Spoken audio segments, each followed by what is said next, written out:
Olá, boa noite a todas, todos, todes. Na verdade, sou eu quem agradeço o convite para essa noite. Agradeço muitíssimo ao Instituto Moreira Salles, em especial à equipe do Festival Serrote, porque para mim é verdadeiramente uma enorme honra entrevistar a Djamília. Eu estava ali agora, a gente estava conversando, a gente se fala desde 2017, quando eu a entrevistei pela primeira vez por telefone, depois disso a gente trocou muitas mensagens e, finalmente, eu a encontro pessoalmente. E é uma honra, agradeço a presença de todas, todos que estão aqui, e é uma honra também porque a Djamília é, sem dúvida nenhuma, uma das autoras que eu li nos últimos anos que mais me tocaram, e, não à toa, ela é uma das principais autoras de sua geração, com uma obra muito consistente, profícua, que se desdobra em romances, ensaios, crônicas deliciosas. Fazer uma brevíssima apresentação da Djamília, porque o mais legal é a gente bater o papo e conhecer a Djamília pelo bate-papo. Djamília nasceu em 1982 em Luanda, capital de Angola, mas foi criada em Lisboa, em Portugal, para onde ela migrou quando ela era ainda criança. Ela é doutora em teoria literária pela Universidade de Lisboa, autora de romances como Esse Cabelo, Luanda, Lisboa, Paraíso e A Visão das Plantas, que são os 3 livros delas que já foram lançados aqui no Brasil, mas ela tem outros livros ainda e suas obras já foram traduzidas em mais de 10 línguas. Djamília também publica textos, já publica e publicou textos em publicações como os jornais Folha de São Paulo, New York Times, La República, a própria revista Serrote, e atua como colunista e atuou também já na revista 451, na Marie Claire Brasil. Além disso tudo, ela é uma autora premiadíssima. Ela tem 2 prêmios Oceanos, venceu 2 vezes por 2 livros, tem o Prêmio Literário Fundação Inês de Castro, ela ganhou o concurso de ensaísmo da Serrote em 2013, entre outros prêmios. No ano passado, 2022, a Djamília foi a escritora residente da Literaturhaus, Zurique, e ela também tem colaborado com artistas visuais, compositores e encenadores. Muito obrigada, Djamília, pela honra da conversa. Muito obrigada. Obrigada eu, Adriana. Bem, e muito obrigada à revista Serrote, ao Instituto Moreira Salles e a todos os presentes. Estou muito feliz por estar aqui. Para mim tem um significado muito especial, porque há pouco o Paulo dizia que faz este ano 10 anos que eu enviei um texto para este concurso da Serrote e fiquei em 3º lugar. Não ganhei o concurso, fiquei em 3º lugar. Mas esse texto para mim tem um significado, esse momento tem um significado muito importante, porque foi o primeiro texto que eu publiquei na minha vida. Nunca tinha publicado outro texto. E então tenho um grande carinho por esta revista, que eu acho que é assim, a melhor revista da nossa língua. Então, vou subverter aqui a minha pauta. Vamos começar falando desse texto, Sim. Porque foi surpreendente, porque foi por causa, pesquisando sobre esse texto, que eu descobri que, na verdade, o seu nome é Ana Djamília. É verdade, é. Sim, esse texto era assinado Ana Almeida. Eu, na altura, estava na universidade e, por uma questão de simplificação esta que esconde muita coisa, na universidade as pessoas tratavam-me por Ana Almeida. Toda a minha vida nunca ninguém soube dizer bem o meu nome. Era sempre difícil fazer com que as pessoas dissessem bem Djamília. E então, um pouco porque era um bocadinho confuso e as pessoas diziam sempre mal, então ficou Ana Almeida para despachar, para ser assim mais rápido. E então eu assinava sempre os meus textos na Universidade Ana Almeida, e esse texto é assinado Ana Almeida. Sobre o que tratava esse texto, Djamília? Este texto era um texto que chamava-se Saudades de Casa. E era um texto que começava com uma frase do Ludwig Wittgenstein, de um filósofo austríaco, e ia por aí fora falando sobre o que significa ter saudades de casa. Era uma reflexão à volta disso. É muito engraçado para mim. Eu voltei a ler o texto há pouco tempo, depois de ter estado muito tempo sem o ler, e é engraçado porque eu reconheço nele a pessoa que eu era quando o escrevi, e, no entanto, é um texto que me faz sentir duas coisas, que é, por um lado, eu sinto que já não escrevo daquela maneira, que já escrevo de outra forma, mas, por outro lado, sinto que já nem sei como é que era capaz de fazer aquilo. Acho o texto melhor e pior do que as coisas que eu faço agora. Sim. Você, antes da gente falar sobre a literatura e sobre a escrita, queria que você contasse um pouco do... Você, ali na sua biografia, né, quando você me mandou, você ali nasceu em Luanda, mas cresceu nos subúrbios de Lisboa. Eu te contei agora que eu não conheço Portugal, e apesar da gente todos termos a língua em comum, eu acho que é uma imagem meio idealizada que a gente tem de Portugal, de Lisboa e tal. Como era esses subúrbios que você né, passou a infância, cresceu? Sim, sim. Que lembranças você guarda? Que lugar era esse?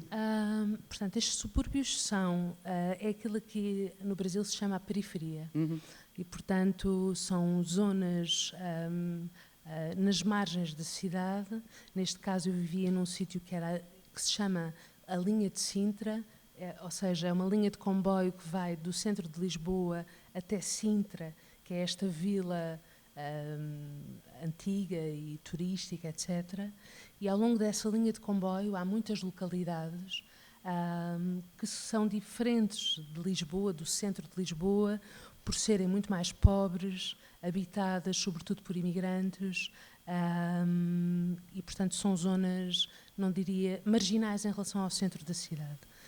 Eu cresci num sítio, numa dessas localidades, num sítio chamado Queluz, e então aí eu acho que é diferente crescer aí do que crescer no centro de Lisboa, é diferente estudar aí, fazer o ensino aí, o ensino básico, o ensino secundário, é muito diferente de fazer no centro de Lisboa. Os meus colegas, tal como eu, eram pessoas que eram jovens que não tinham assim tanto contacto com referências culturais, não tinham tanto acesso, e talvez por essa razão a nossa adolescência foi passada a criar e a inventar referências às quais não tínhamos muito acesso.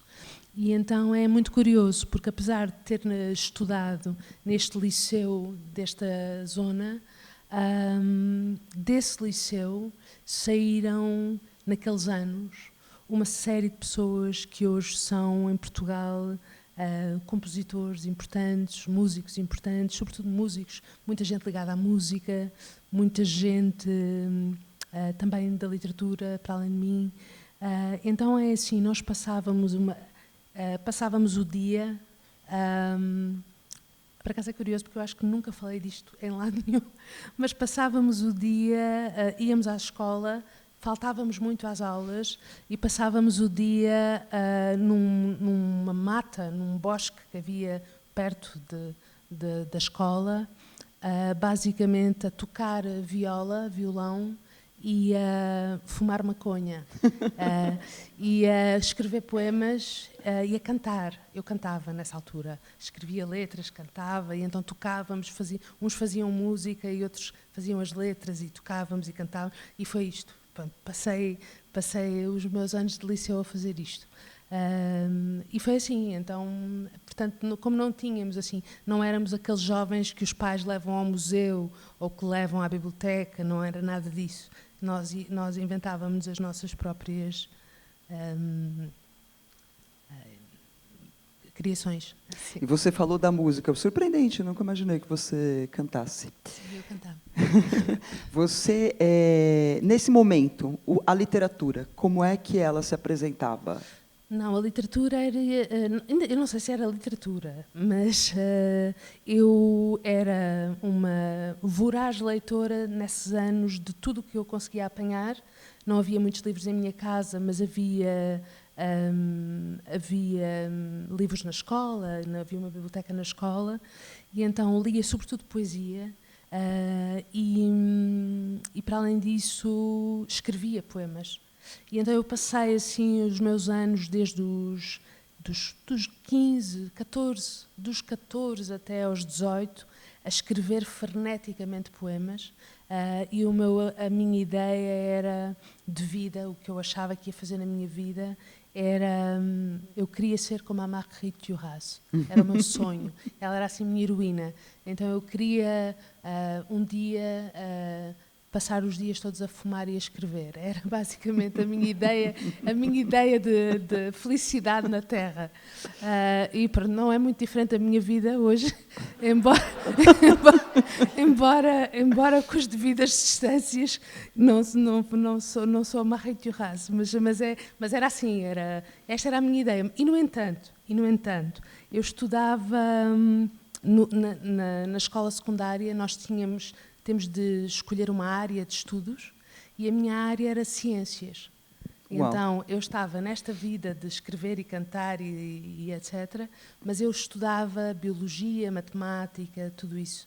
E então eu estava a trilhar o caminho para vir a ser ou bióloga, ou bioquímica, ou química, ou uma coisa assim. E levei esse caminho mesmo até ao fim, até mesmo a chegada da universidade. E quando chegou o momento de decidir para que curso ia, eu candidatei-me para ir estudar bioquímica.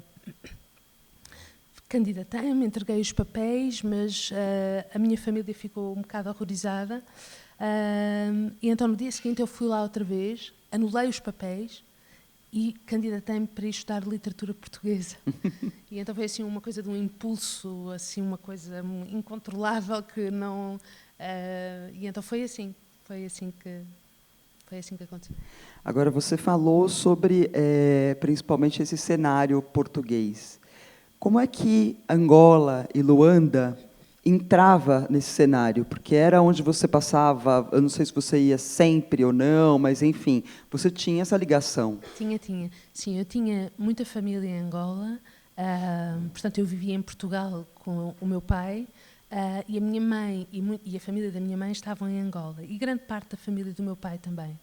E então, no verão, nas férias da escola, isto durante a minha adolescência, eu ia passar as férias a Luanda. E fui regularmente, sempre até a última vez que fui foi aos 18 anos.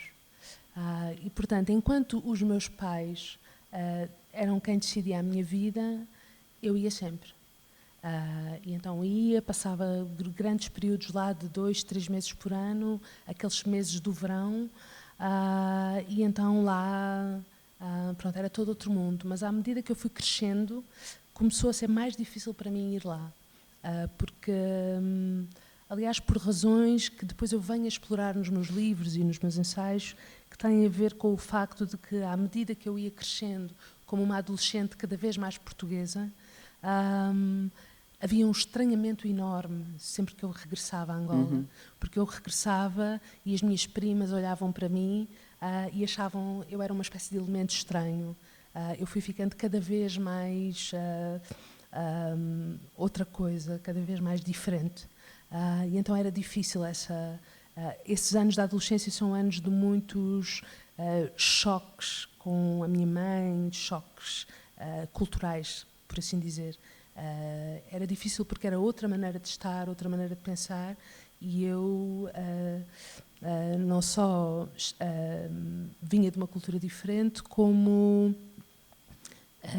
naquela altura não estava propriamente, era um bocadinho irreverente e não estava interessada em seguir indicações de ninguém. Você mencionou agora que algumas dessas experiências elas aparecem nos seus textos e é muito, principalmente eu acho esse cabelo, a gente fica tentando o tempo inteiro porque Eu não sei qual foi a experiência de outras pessoas que leram, mas eu via você como a Mila, né? É muito difícil a gente pensar que não, né? É uma ficção, isso aqui não é verdade, né? Mas você disse que algumas dessas experiências perpassam sua obra. Você trazer essas experiências, né, do cotidiano para a sua obra, você faz isso para compreender melhor o cotidiano ou porque o cotidiano realmente te impregna? Eu não sei, eu acho que é um pouco das duas coisas. No caso, quer dizer, há livros meus que são mais, que estão mais impregnados da minha vida. O Esse Cabelo talvez seja o que está mais de todos. E depois, à medida que os livros foram passando, a minha vida está cada vez menos nos livros. Eu não sei, eu acho que no início, quando eu escrevi o Esse Cabelo, eu escrevi uma história de algum modo inspirada na minha vida, porque eu não sabia fazer outra coisa. A minha ideia, o que eu queria mesmo fazer era fazer ficção, no verdadeiro sentido do termo, e contar histórias. Mas é muito difícil contar uma história. E para uma pessoa como eu era, tão habituada a escrever num contexto académico, era preciso, antes de me atrever a sequer imaginar como é que se conta uma história, era preciso despir e deitar fora uma tal quantidade de vícios, tiques, medos, etc., que não consegui logo contar uma história ficcional. E então Esse Cabelo é esse livro desse processo.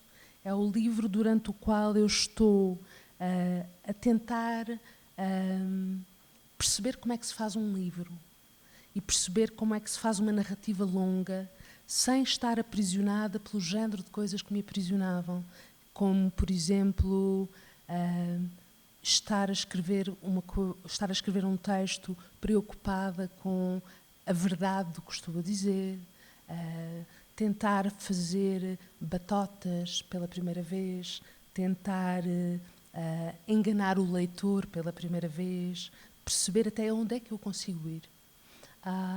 E então esse livro para mim é um exercício e é sobretudo uma experiência, porque quando eu começo a fazer o livro, lá está, usando a minha vida e o que estava à minha volta, eu não sei onde é que aquilo me vai conduzir. Eu, quando comecei, nem sabia se conseguia chegar ao fim, muito menos sabia qual era o caminho.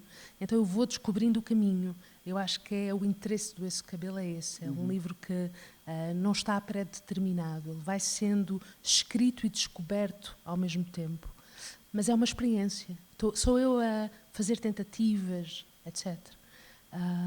E pronto, e depois desse livro as coisas começaram a tornar-se mais claras, mais fáceis, até ao ponto de se tornarem outra vez muito, muito complicadas. Houve ali um ou dois livros, entretanto, em que parecia que já me era mais fácil, eu já estava mais solta. Eu acho que escrever tem muito a ver com isso, de escrever ficção tem a ver com uma capacidade de uma pessoa se soltar.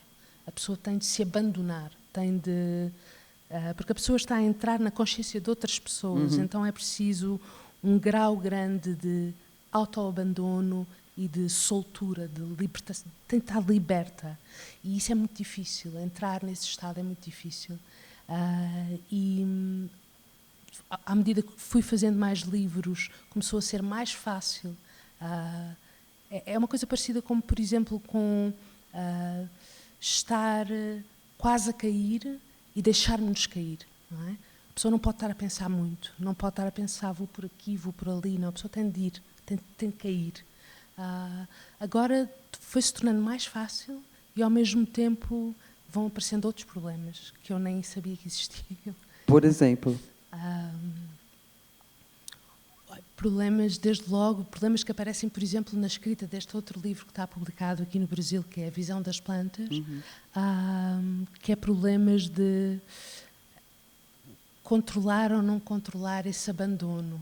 Ou seja, se por um lado a pessoa precisa de se libertar, isso é um desporto perigoso, porque, sei lá, A Visão das Plantas é um livro que a certa altura, eu quando estava a escrever, tive medo mesmo de ficar louca, no sentido em que eu estava de tal maneira dentro daquela figura e dentro daquele mundo que eu acho que há mesmo o risco da pessoa perder um bocadinho o contacto com o mundo real à sua volta, não é? E então há um perigo disso, acho que é um desporto perigoso. A ficção é muito perigosa. E, no entanto, eu cada vez gosto mais de escrever ficção e só me apetece escrever ficção. Já não me sinto tão à vontade. Por exemplo, este texto que ontem li aqui no festival, é assim um texto na primeira pessoa, etc. Já há muito tempo não fazia um texto assim e cada vez me é mais difícil fazer. Você falou de Visão das Plantas e eu li uma entrevista no qual você fala que foi um dos livros que é um dos seus livros, um dos que você mais gosta. Conta um pouquinho para quem não leu, né? Porque ali na introdução a gente descobre um pouco o que foi que te levou a escrever a Visão das Plantas. Queria que você contasse um pouco a história por trás. Sim, A Visão das Plantas é um livro que parte de um parágrafo que faz parte de um livro que eu gosto muito, de um escritor português que é o Raul Brandão, que se chama Os Pescadores. E é uma reportagem ensaística em que o Raul Brandão, que é um escritor português do início do século XX, faz uma reportagem ao longo de toda a costa de Portugal, do Douro até ao Algarve, descrevendo os modos de vida dos homens, dos pescadores, dos homens e das mulheres que trabalham, que apanham o peixe e que trabalham no mar. E então, a certa altura nessa reportagem, o Raul Brandão referia-se a uma figura que ele diz ter conhecido na sua infância, que é um tal de Capitão Celestino, e que é um homem em relação ao qual havia na sua terra todo o tipo de mitos. Dizia-se que tinha sido um traficante, um escravocrata, e que tinha regressado ao Douro, e era uma figura envolta em mistérios, de que se dizia que tinha cometido crimes hediondos. Mas era uma figura que fascinava o pequeno Raul Brandão. E esse parágrafo em que é referida, esta figura só é referida uma vez, num único parágrafo, muito brevemente. Mas eu li pela primeira vez esse livro e esse parágrafo no ano em que entrei na universidade, aos 18 anos, portanto há mais de 20 anos, e aquele parágrafo cativou-me imediatamente.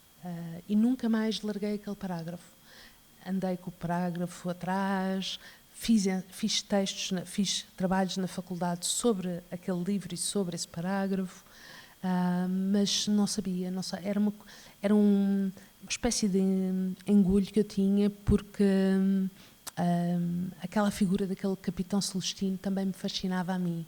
Assustava-me muito, metia-me muito medo, mas fascinava-me, atraía-me. Então, sei lá, 18, 19, 20 anos depois, ocorreu-me esta ideia de agarrar naquele parágrafo e de escrever. Porque o parágrafo contava uma coisa essencial que eu me estou a esquecer, que é este homem terrível que tem esta vida, termina os seus dias na maior das calmas, na paz absoluta, a cultivar um jardim de regresso à casa materna. E é assim que ele passa os dias e morre, dizia o Raul Brandão, que ele morria sem uma dúvida na consciência tranquila, a cuidar dos seus escravos. E então eu resolvi contar estes últimos dias do Capitão Celestino. E, portanto, o livro não tem nada da vida para trás do que é o passado do Capitão Celestino, apenas assim algumas ideias, alguns fantasmas, mas é a história dos últimos dias deste escravocrata que termina a sua vida cultivando um jardim sem qualquer remorso e sem qualquer problema de consciência. E sim. Eu gostei muito, acho que é um livro realmente muito fascinante, e eu demorei para ler. Eu me lembro que ele saiu aqui no Brasil, acho que no meio de 2021, era no meio da pandemia. E eu pensava, não tenho condições nenhuma de ler agora um livro sobre um traficante de pessoas escravizadas. Né, já tinha todo aquele clima, eram 4 anos do governo anterior, e no meio da pandemia eu falei, não dou conta de ler esse livro agora. E quando eu finalmente li, eu fiquei muito surpresa, porque você não dá nenhuma solução simples, né, Djamila? Não é assim, é mal, é bom, ou tem cenas aterrorizantes. Não, a ideia era essa. A ideia era tentar um bocadinho devolver ao leitor o género de experiência que eu, como leitora, tinha tido ao longo de todos aqueles anos com o contacto com esta figura. Ou seja, era tentar colocar o leitor numa posição mais ou menos ambivalente, mais ou menos desconfortável, de não saber muito bem o que pensar daquela história. Não saber muito bem... tentar fazer o leitor questionar-se o que é que ele pensava sobre aquela figura e sobre aquela possibilidade que eu lhe estava a apresentar ali. Eu gosto de fazer isso nos livros, não é o único livro no qual faço isso. Muitas vezes não me interessa nada guiar o leitor de forma nenhuma, interessa-me mostrar. Portanto, eu apresento a situação e agora as pessoas fazem com a situação o que quiserem.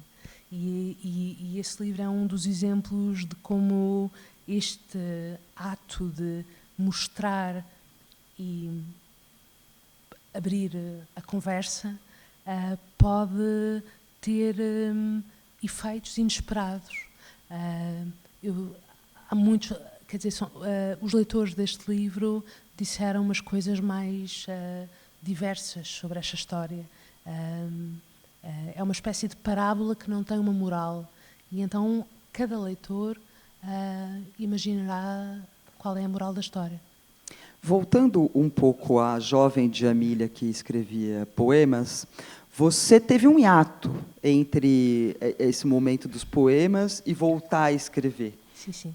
Gostaria que você falasse sobre esse ato, por que ele aconteceu e o que te inspirou a voltar a escrever. Sim, houve um longo hiato. Portanto, eu entrei na universidade, depois daquele momento em que eu digo, não, eu vou estudar literatura, é a literatura, não posso mentir mais a mim mesma. Eu entrei na universidade para estudar literatura portuguesa, literatura lusófona. E aquilo, para mim, a universidade, desde os primeiros meses, transformou completamente o meu mundo, abanou-me de alto a baixo. Eu mesmo, durante aqueles anos de fumadora de maconha, etc., eu era super aplicada na escola, era super boa aluna, era muito estudiosa, sempre fui. E na universidade cheguei lá e eu queria estudar, eu queria ler. E então eu ia com uma vontade, uma sede descontrolada de ler, e comecei a ler muito. E aquilo começou aconteceram duas coisas ao mesmo tempo. Por um lado, aquilo começou a abrir a minha cabeça e as possibilidades de repente eram muitas. Eu estava a ler coisas que nunca tinha lido, que eu nem sabia que existiam, que eu nem sabia que era possível serem escritas. E então o meu mundo estava-se a abrir de maneiras extraordinárias. Isto aos 18, 19 anos. Mas, por outro lado, em relação à minha própria pulsão criativa, a universidade começou a assustar-me. Ou seja, de repente eu tinha uma noção, pela primeira vez, de que já muita gente tinha escrito muita coisa. E se calhar era boa ideia eu ir ler bastante. E então eu, inicialmente era assim, era uma coisa de, não, eu quero ler, eu preciso é de ler, eu tenho que parar de escrever, eu preciso é de ler. Mas às tantas, isso começou porque depois licenciei-me, fiz um mestrado, e a partir ali do mestrado começa a ser uma coisa, começa a entrar numa coisa que muitas vezes as pessoas entram na universidade a estudar humanidades, que é imaginar que já está tudo feito, já está tudo escrito. O que é que eu vou realmente acrescentar a esta conversa? Não vale a pena, eu não sou ninguém e não vale a pena fazer nada. E então eu vou dedicar-me a estudar o que os outros escreveram. E então, durante muito tempo, estive neste regime, até que acabei o doutoramento. Eu estava convencidíssima que estava a estudar para vir a ser uma académica. E no momento em que acaba o doutoramento, em Portugal, estava a acontecer, foi em 2012, e estava a acontecer uma grande crise financeira. Então foi o pior ano de décadas para terminar um doutoramento, muito para mais ainda em literatura. Então eu acabei o doutoramento direta para o desemprego, como aliás é comum. Acabei o doutoramento... Sabemos, conhecemos. Né? Então acabei o doutoramento, fiquei desempregada, não tinha dinheiro, estava desesperada, foram momentos muito, muito complicados. E se durante aqueles anos todos esta vontade de escrever tinha sido completamente abafada, porque entretanto eu estive 15 anos na universidade, essa vontade foi completamente abafada, eu só escrevia trabalhos para a universidade e às tantas já esses trabalhos eram muito difíceis de escrever, custava muito escrever. De repente eu estava em casa e comecei a ler coisas diferentes. Eu acho que foi aí que começou tudo. Inicialmente eu comecei a ler coisas que eu não lia quando estava na universidade. Por exemplo? Sei lá, comecei a ler livros que não... Houve um livro decisivo. A certa altura li um livro que tinha saído naquele ano de um psicanalista, filósofo, psicanalista inglês que se chama Adam Phillips, e era um livro que se chama Missing Out. Eu não sei como é que é a tradução. Li em inglês. Li esse livro e, de repente, eu que só vinha lendo Platão, Aristóteles e coisas assim, de repente li aquele livro e pensei, que engraçado. É mais ou menos como quando uma pessoa aprende a andar de bicicleta quando está a dormir. A pessoa está a tentar andar de bicicleta, mas só à noite tem um sonho em que está a andar de bicicleta, acorda de manhã e já consegue andar de bicicleta.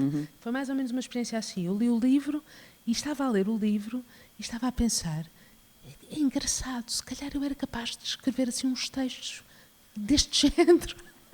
Foi tal e qual assim. E então, quer dizer, havia ali um tom qualquer, ele fazia parecer aquilo fácil, parecia que era fácil fazer aquilo. Então eu comecei a tentar, a fazer umas experiências, inicialmente ainda com material que vinha da universidade. Eu tinha muito tempo porque estava desempregada. Comecei a fazer umas experiências, então inicialmente eu escrevia textos muito curtos, meia página, 5 linhas, meia página. Depois, a certa altura, esses textos já tinham 1 página, já tinham 3 páginas, e às tantas eram curtos ensaios de 7, 8 páginas, como aquele que eu mandei aqui para a revista Serrote, e que eram reflexões sobre variados assuntos. E pronto, e portanto aí de repente eu começo a voltar a reencontrar-me com um gozo qualquer de escrever que tinha desaparecido por completo da minha vida. Mas não é aí que se passa a passagem para os romances. A passagem para o Esse Cabelo depois é acompanhada por um outro elemento essencial nesta história, que é o facto de que eu tinha 30 anos, então ao mesmo tempo que eu comecei a ter essa vontade de voltar a escrever, aconteceu-me uma coisa que foi, que para mim era inexplicável, que era o facto de que se durante todos aqueles anos de universidade eu talvez nunca me tivesse questionado muito sobre o meu país onde eu nasci, as minhas origens, de onde é que eu vinha, etc. De repente eu comecei a sentir uma coisa que, não sei se era da idade ou do que era, mas eu comecei a sentir uma grande curiosidade e saudades, uma espécie de saudades de Angola, saudades de coisas que eu nem sabia. comecei a sentir assim, uma pulsão grande por ir à procura dessas coisas. Portanto, o Esse Cabelo, como eu dizia no início, é um livro que tem a ver com é uma experiência literária, é uma tentativa de tentar escrever e, ao mesmo tempo, tenta responder a este impulso por perceber quem eu era, de onde é que eu tinha vindo. Há uma coisa importante, que é, durante esse processo na universidade de autoanulação, autoapagamento, sabotagem e intimidação, aconteceu-me uma coisa que acontece muitas vezes a pessoas que estão na universidade. E não é só pessoas que estão na universidade, mas é pessoas que levam a universidade a sério de uma certa forma, como eu levava. Que é, a certa altura, a pessoa esquece que antes de ter ido para a universidade já era uma pessoa, já tinha uma vida antes, já era alguém. E então eu de repente comecei a lembrar-me, foi preciso eu sair da universidade, ter uma desilusão profunda com o que me aconteceu quando saí. Eu comecei a recordar-me de que eu já era alguém antes, eu já lia antes, eu já ia para matas fumar maconha antes, eu já gostava de poemas antes, eu não tinha sido inventada pelos meus professores ou pela universidade. E então eu acho que só agora 2023, 12 livros depois, é que eu estou, e digo com orgulho, eu estou absolutamente recordada de quem eu era antes. E essa pessoa que eu era antes é uma pessoa para quem escrever era um prazer enorme. Então eu consegui reconectar-me com essa pessoa e com esse prazer. Mas isto é à custa de muita dose de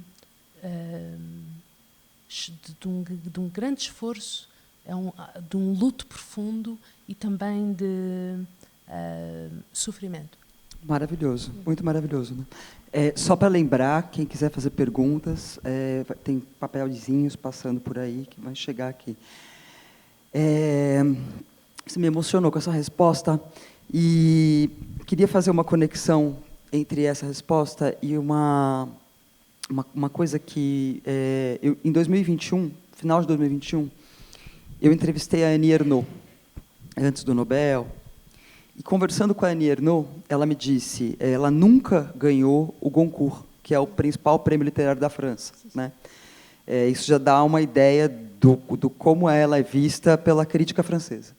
E eu perguntei para ela se as críticas ao trabalho dela, ela achava que tinha a ver, era também por conta de, ela é muito feminista, né? Por conta de machismo, e aí ela falou, nenhuma dúvida eu tenho sobre isso, porque ela escreveu, um dos livros que ela escreveu, ela tem muitos, era sobre o supermercado, a experiência no supermercado. E ela falou que ela foi muito criticada, e ela falou, eu tenho certeza que se um homem tivesse escrito esse livro sobre a experiência dele no supermercado, ele não teria sido tão criticado quanto. E aí, vindo um pouco para a sua trajetória, Esse Cabelo é um livro que eu tenho certeza absoluta que ele fez tanto sucesso no Brasil, não só por conta das reflexões que você faz sobre negritude, sobre a sua experiência, a experiência da personagem, mas, obviamente, por causa do cabelo, porque né, qualquer mulher de cabelo crespo aqui no Brasil se identificou com todas as passagens do livro, né, tem umas, inclusive, muito divertidas. E você já disse, numa entrevista, que você foi cobrada uma vez por um leitor, não, mas não fique falando desses temas, são temas de gueto. Estou falando sobre temática, porque os seus livros todos também passam por diferentes temáticas. E eu fico imaginando, né, não haveria nenhuma... Se um homem branco escrever um livro sobre... Um homem branco heterossexual jamais vai ser questionado sobre nenhum tema que ele escreva. Mas eu imagino que você deve sentir, ou não. Né? É isso, assim, essa coisa da temática. Sim, sim. Sim. Não, sim, de facto, essa história foi um leitor um dia abordou-me na livraria da Travessa, em Lisboa, por acaso, e disse-me, uma pessoa que eu não conhecia, e disse-me, Djamila, eu gosto dos teus livros, parabéns, pá, sou teu fã, mas olha lá, deixa-te lá disso, dessas coisas de pretos e não sei o quê, tens de falar de outras coisas, pá, literatura a sério não é isso, isso é gueto. Tens de deixar disso. tu tens valor, mas tens de dedicar à alta literatura, não é? Cá estas coisas de negritudes. E eu fiquei para aí 2 anos a pensar nesse senhor. Muito tempo, né? Sim, muito tempo. Eu às vezes ainda penso nele. Não, eu fiquei 2 anos, porque é daqueles momentos de, como os franceses dizem, de esprit d'escalier. Porque ele disse-me aquilo e eu disse, tá, muito obrigado e tal. E fui-me embora. E não lhe respondi. E então eram 2 coisas, que era, eu fiquei sempre a pensar o que é que eu lhe devia ter respondido. Mas para mim não era uma resposta fácil. Ele colocou-me, de facto, uma questão importante. E então eu escrevi, enquanto fui pensando ao longo desses 2 anos, escrevi vários textos em que ele aparecia. Respostas, né? Eram eu a tentar perceber como é que eu responderia àquilo. Porque eu achei que ele estava a colocar ali o dedo numa ferida importante. E então a questão é...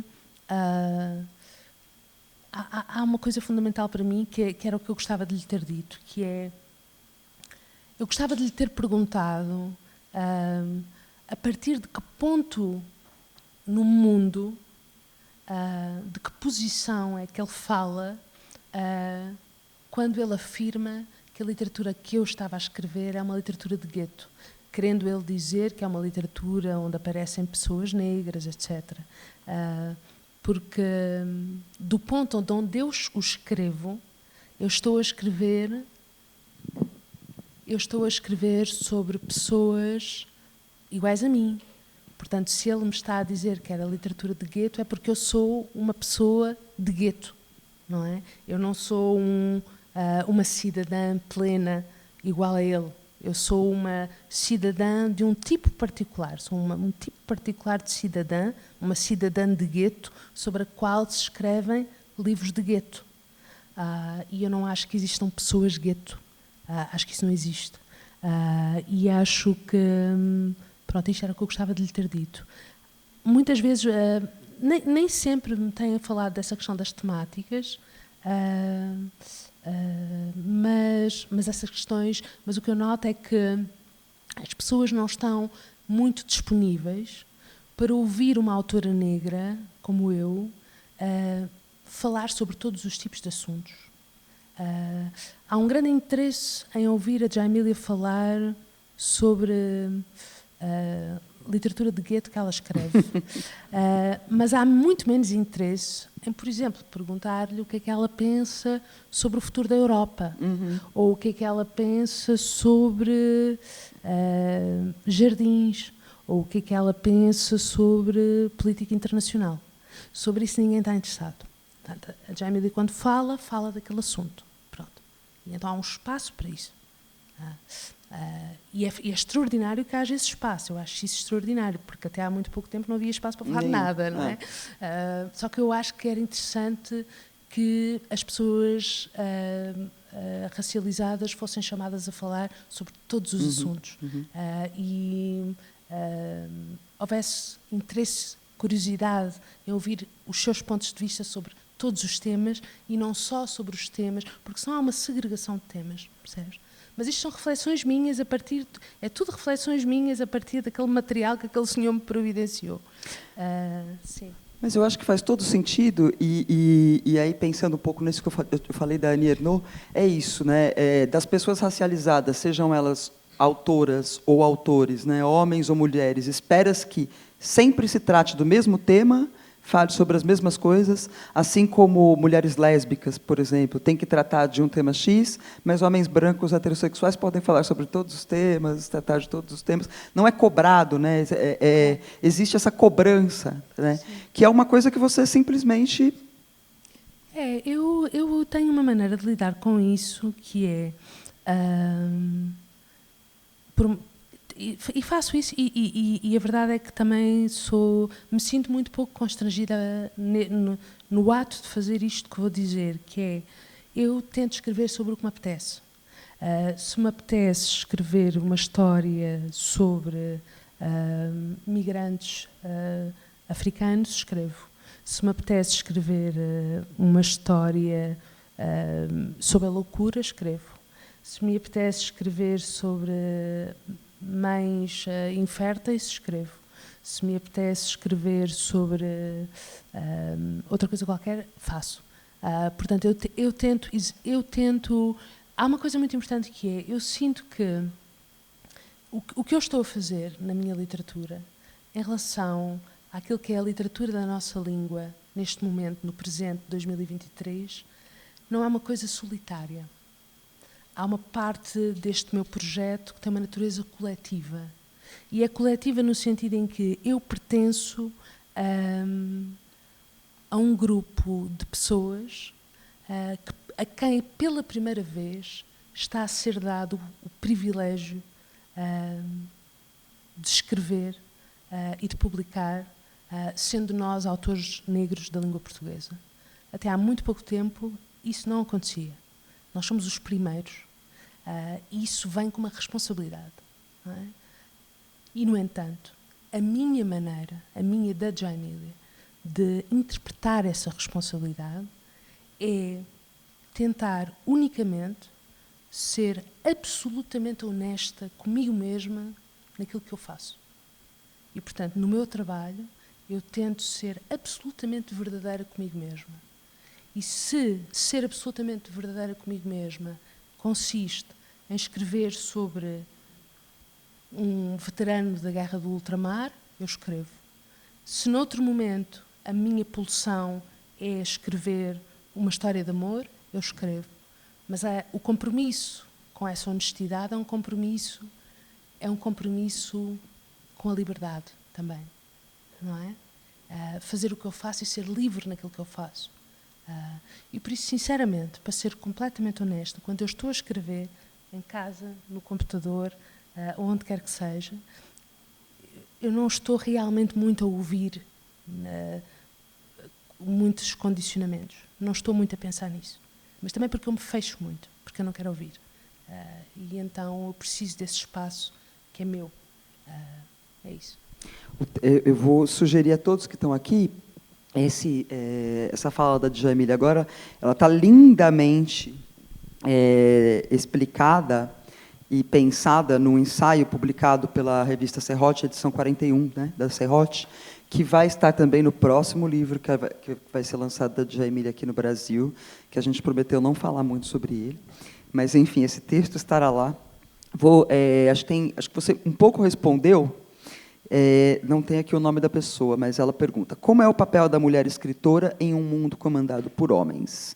Como é a aceitação em Portugal por ser uma mulher e negra? Estaria a mentir, acho que qualquer mulher escritora concordaria que é muito, muito diferente de ser uma mulher escritora, mesmo hoje, e dizer mesmo hoje é importante, do que ser um homem escritor.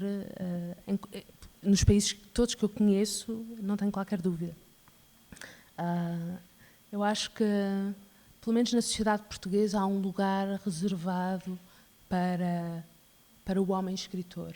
Um lugar muito particular, definido há muito tempo. Ciclicamente, os ocupantes desses lugares são ocupados. Lugar para mulher escritora já não há, da mesma forma, nem pouco mais ou menos. E Deus sabe o que é que as mulheres escritoras da língua portuguesa tiveram de passar para ser publicadas, etc. Agora, para mulher escritora negra, então esse lugar não está previsto. Não está previsto. E então nós temos, nas gerações anteriores, muito poucas escritoras, e ainda hoje, e eu falo não por mim, mas falo pelas minhas amigas negras que são escritoras e que têm imensas dificuldades em publicar, em ver os seus textos aparecer, em ter acesso à publicação sequer. E já nem falo da publicação em livro, às vezes mesmo numa revista. É muito difícil. É muito mais difícil. É 10 vezes mais difícil. Sim. Falando sobre a sua escrita, Djamília, eu sou totalmente apaixonada pela sua escrita. Quem me dera escrever parecido com você, mas tem duas coisas que eu gosto muito, que é a maneira como você usa as metáforas, a maneira como você vai enumerando ou situações, temas, objetos, situações do cotidiano. Eu queria que você falasse um pouco. E também tem uma...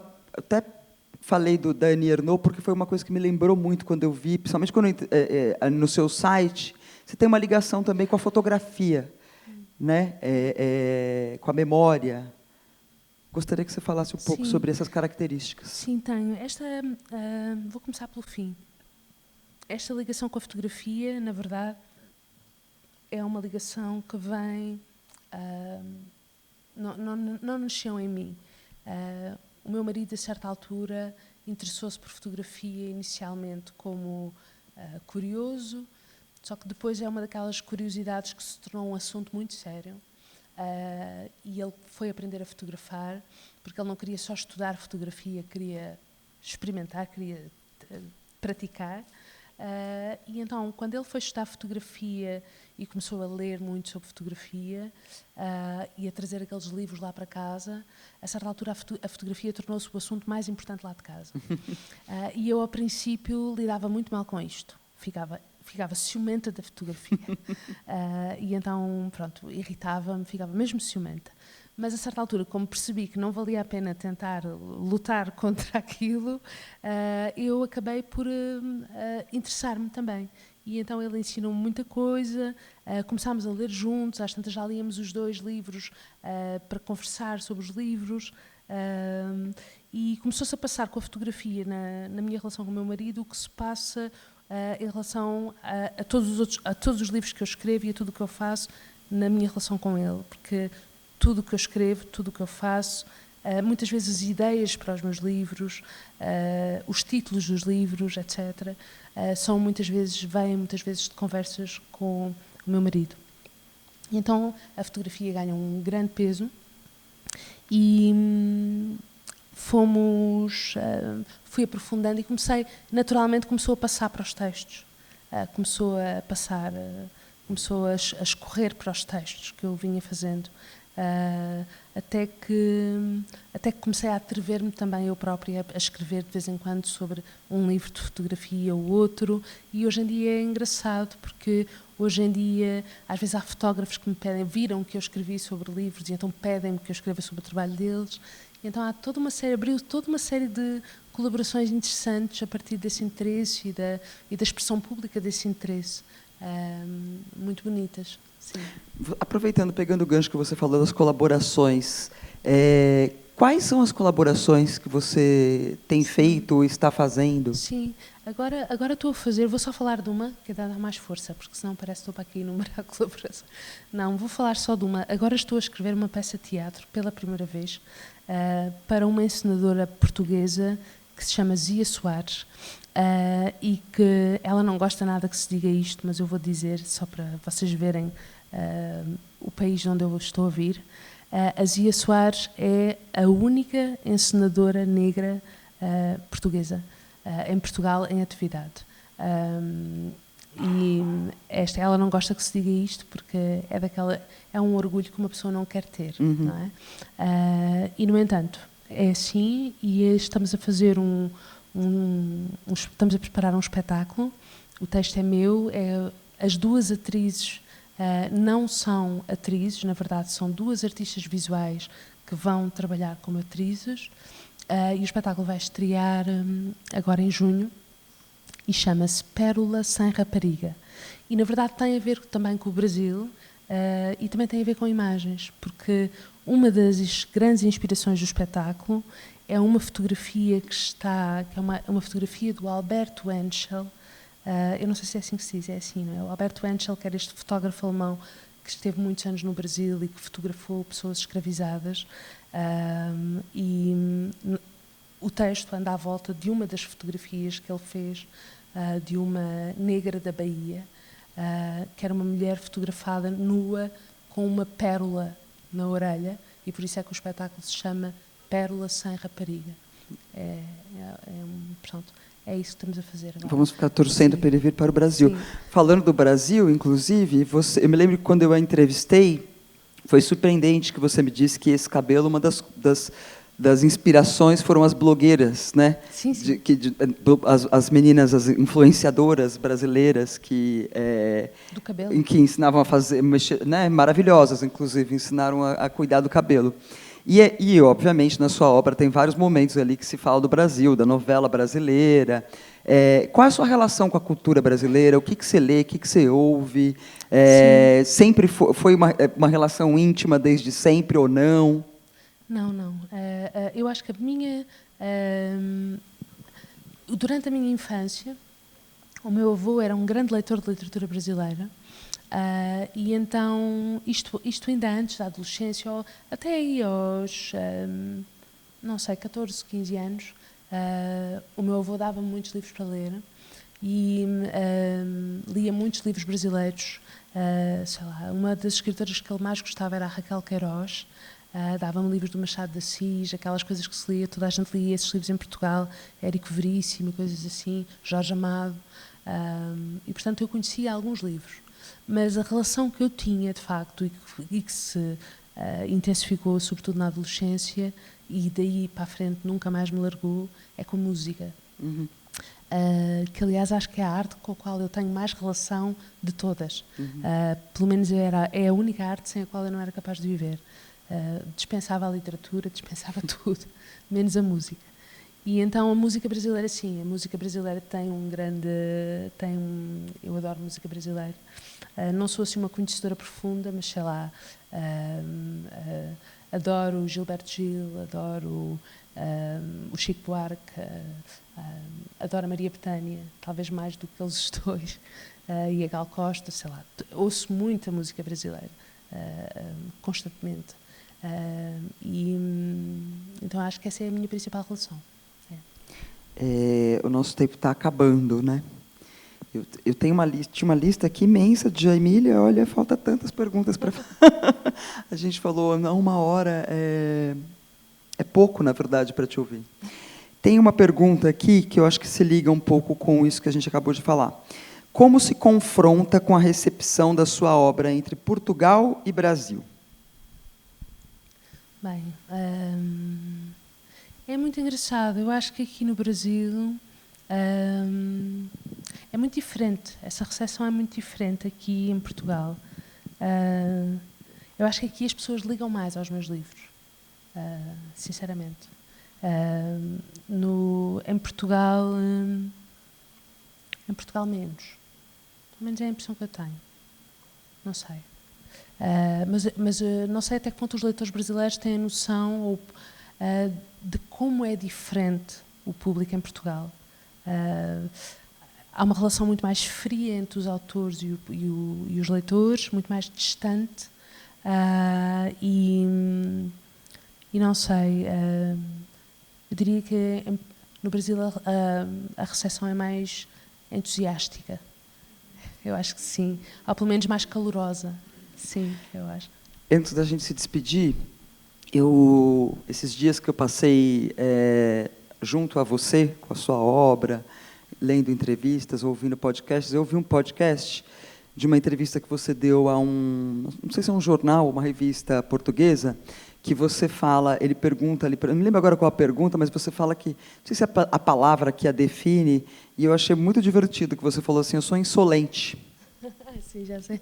Sim, eu sei. Eu agora pensava que era a palavra que me define, eu pensava que era outra palavra, não vou dizer qual é. Não, mas insolente, sim, eu sou um bocadinho insolente, sim. Mas eu depois fiquei a pensar, nessa entrevista, quando disse isso, isto é uma coisa que acontece a pessoas que estão em entrevistas, é porque quando eu disse insolente, eu na verdade queria dizer irreverente. Irreverente. Eu enganei-me. E depois fui para casa e disse ao Humberto, ai, eu disse insolente. Agora toda a gente vai dizer que eu sou insolente, não era isso que eu queria dizer. Eu queria dizer irreverente. Mas pensei, não, mas eu também sou insolente. Não, mas irreverente, vou justificar as duas. Irreverente porque eu, não sei, depois da pessoa rejeitar, depois da pessoa conhecer um bocadinho da tradição e depois da pessoa a seguir a rejeitar isso, a pessoa torna-se um bocadinho insolente, um bocadinho irreverente. É no sentido de não ter mestre, não ter chefe, não ser escrava de ninguém. É nesse sentido. Sim. Muito obrigada, tia Emília. Muito obrigada. Obrigada a todas, todos.